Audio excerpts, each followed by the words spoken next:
warahmatullahi wabarakatuh. Kembali lagi bersama saya, Sri Purna Mainingrum. Pada video kali ini, saya akan mencoba mengkritik sesuatu yang lain. Tidak hanya mengkritik lagu, cerpen, novel, atau puisi, dan lainnya. Kali ini saya akan mencoba mengkritik tokoh yang ada pada sebuah film. Nah, film yang akan saya ambil adalah film Cinta Laki-Laki Biasa yang diproduksi oleh Star Vision.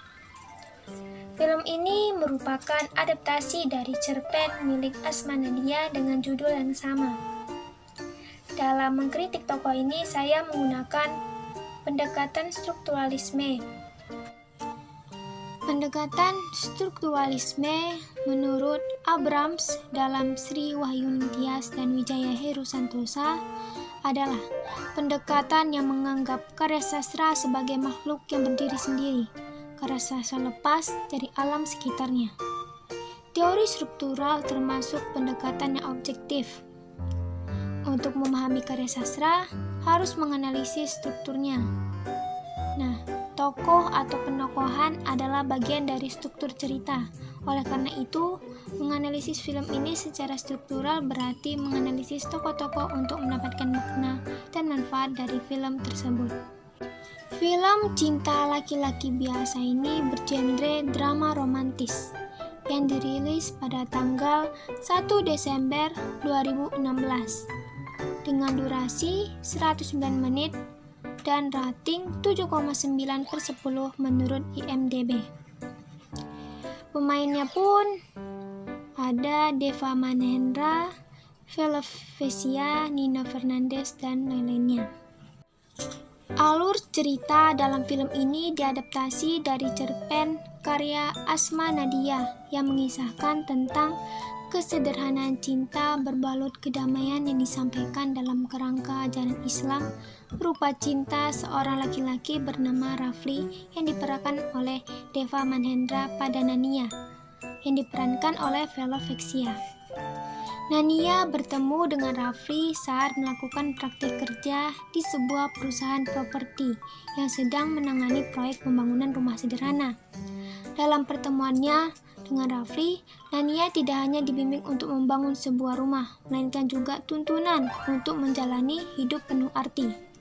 Menghabiskan waktu bersama dalam beberapa bulan, mereka pun berbagi kebahagiaan dalam kesederhanaan yang diwarnai dengan keakraban dan ketulusan. Memiliki status sosial yang jauh berbeda, Nania lahir dari keluarga yang sangat kaya yang tak mengira akan menerima lamanan Rafli yang hanya laki-laki biasa.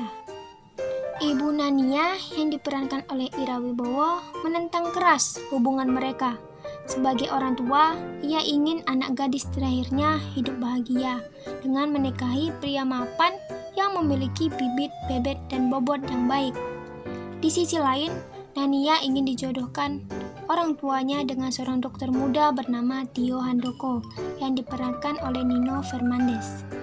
Berbagai usaha dilakukan oleh orang tua dan kakak perempuan Nania untuk mengurungkan niat Nania. Namun Nania sangat yakin ia akan hidup bahagia dengan Rafli.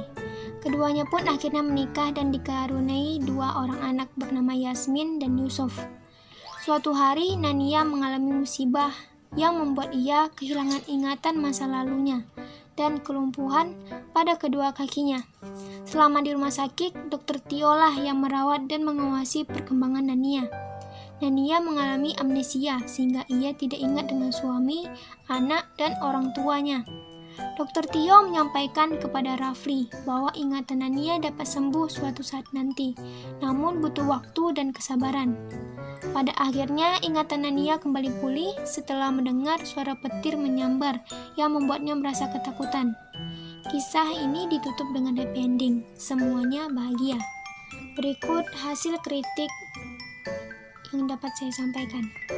Nah, tokoh sentral dari film ini adalah Rafli. Sesuai judulnya, Cinta Laki-Laki Biasa. Memang, seharusnya penokohan Rafli harus lebih kuat dari tokoh lainnya. Namun, penokohan Nania dalam film ini terasa lebih kuat dan lebih menarik untuk diikuti. karena sumber persoalan berasal dari Nania dan keluarga besarnya, bukan dari persoalan-persoalan yang dihadapi Rafli. Tokoh Rafli sebagai laki-laki yang dimaksud dalam film ini terasa hambar. Seharusnya karakter Rafli lebih kuat. Misalnya saat ia memberikan nasihat atau tuntunan sebagai seorang pemimpin dalam keluarga yang Islami.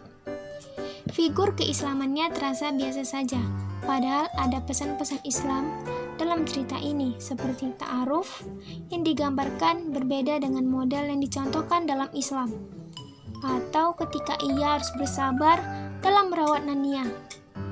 Perannya sangat sedikit, karena sebagian besar waktu perawatan Nania adalah di rumah sakit dan dalam perawatan Dr. Tio, calon Nania yang dijodohkan orang tuanya.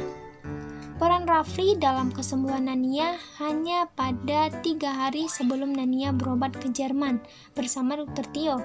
Namun mukjizat Allah turun di menit-menit terakhir.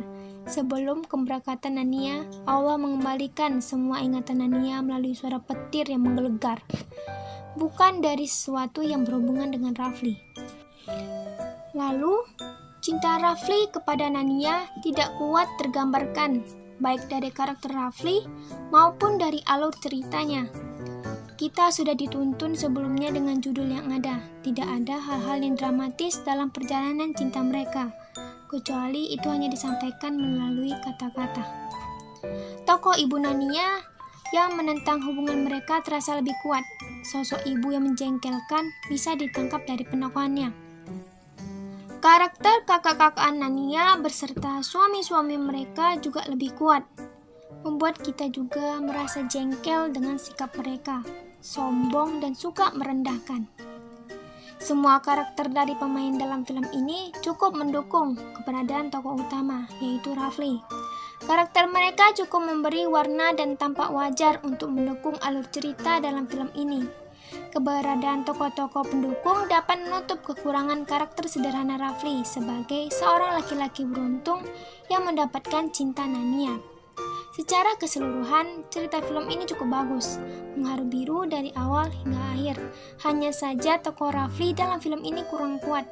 Mungkin bila judulnya lebih ke Nania lebih pas, misal cintaku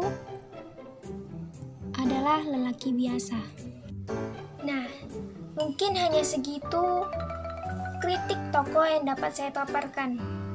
Lebih dan kurang, mohon dimaafkan. Semoga kritik ini bisa bermanfaat bagi teman-teman lainnya. Sekian dari saya. Wassalamualaikum warahmatullahi wabarakatuh. Sampai jumpa di video saya selanjutnya.